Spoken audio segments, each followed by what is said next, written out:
Excellent enchaînement, vas-y. Alors, Ça, c'est énorme. en- C'est la plus grande information. Et c'était à la une, ça, quand j'étais à Londres, c'était à la une du Télégraphe. C'est-à-dire que ça prenait la moitié du journal. Je sais pas si tu imagines. La moitié du journal, la une. on n'en a pas entendu parler en Non, France. mais bien sûr. Mais attends, je te rassure, on n'en a pas entendu nous parler non plus en Angleterre.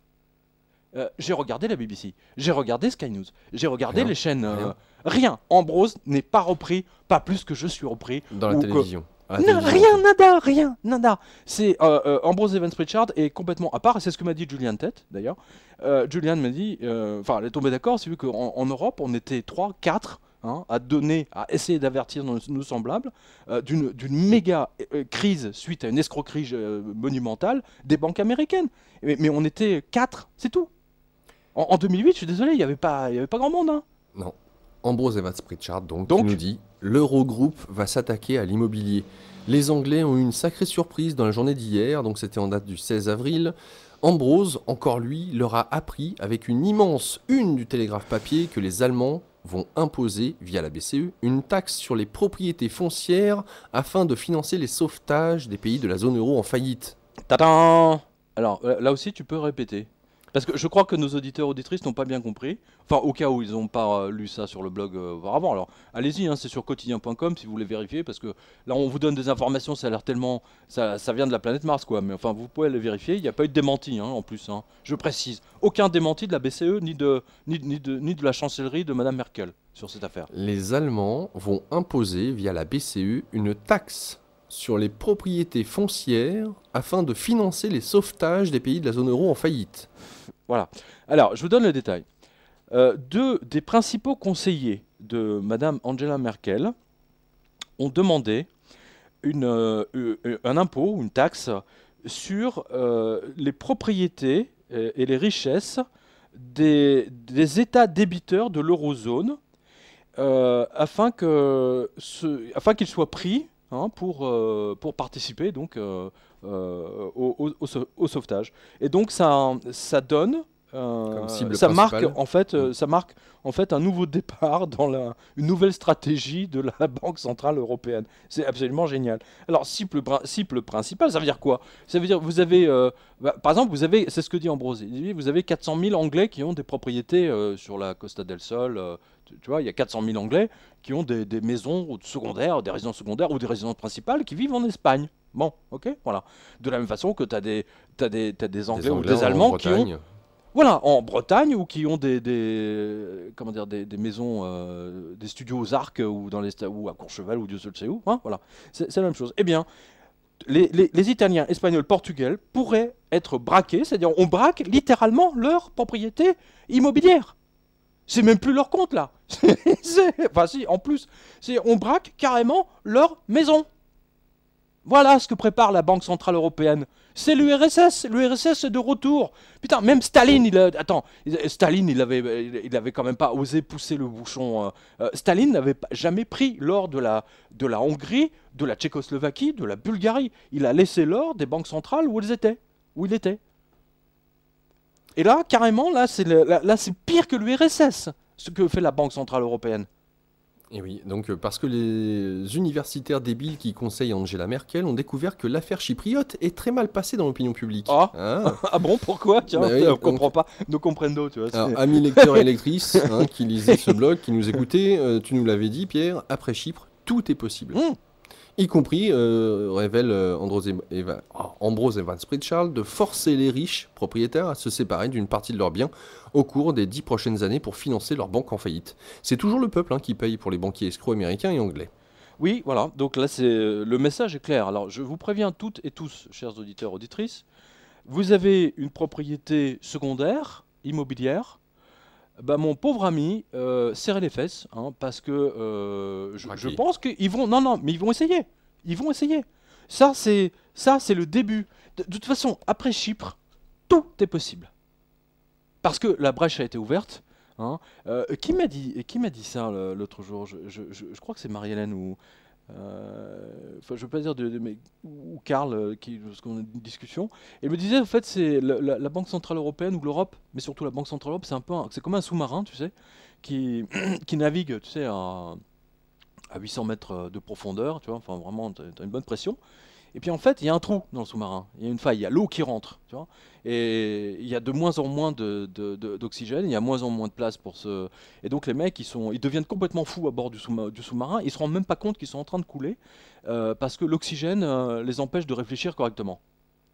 On reprend cette information de monsieur Federico Ghizzoni, donc, qui est le grand patron d'une des plus grandes banques italiennes, si ce n'est la plus grande d'ailleurs, c'est Unicredito.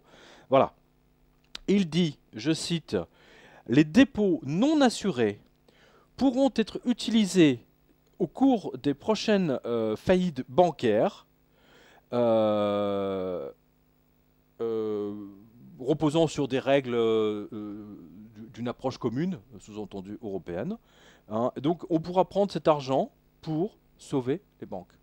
C'est-à-dire tout ce qui est au-dessus du dépôt garanti par l'État, on prend tout pour le remettre dans la banque qui est en faillite. On vous nettoie.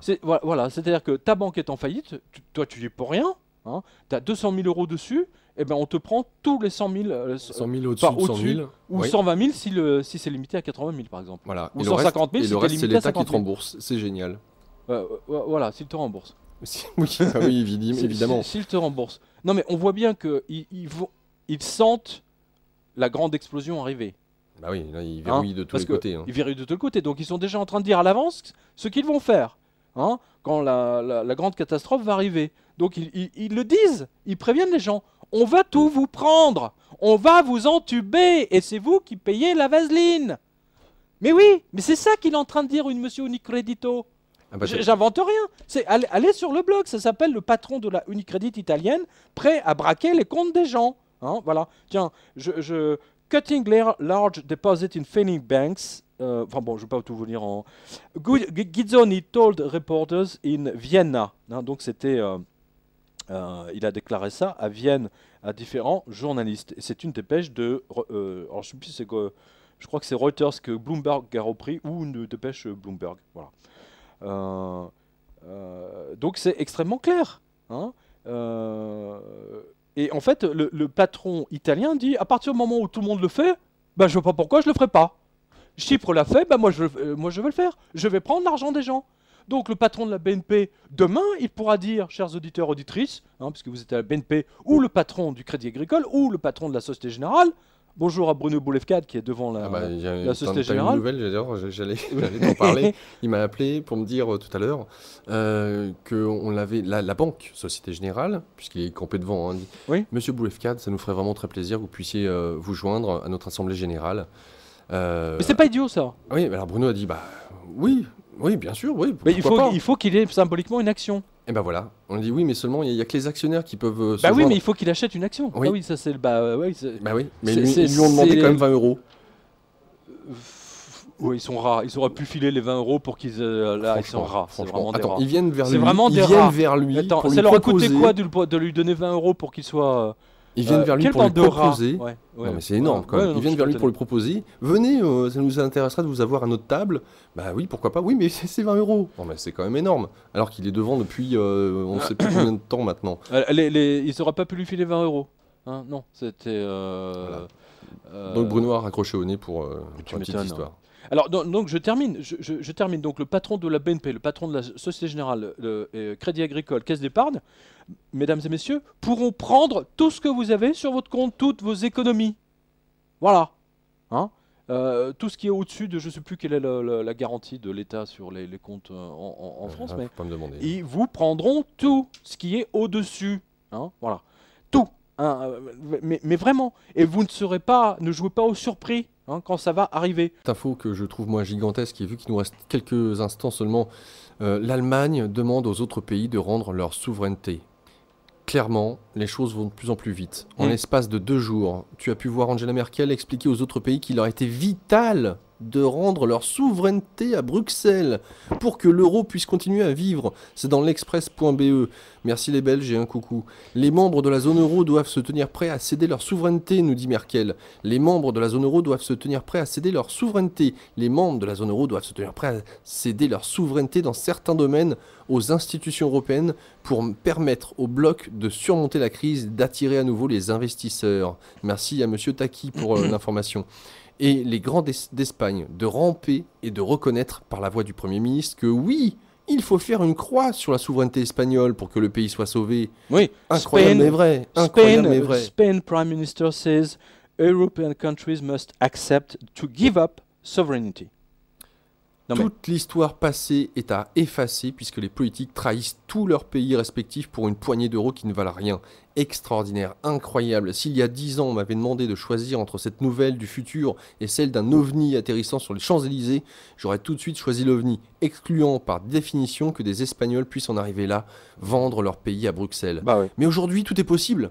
Je dois à monsieur Antoine cette citation de l'écrivain Michael Eisner. Ah oui, oui, écoutez bien, c'est très intéressant. Contentez-vous de nous regarder. Tout marche sur la tête, tout est bouleversé.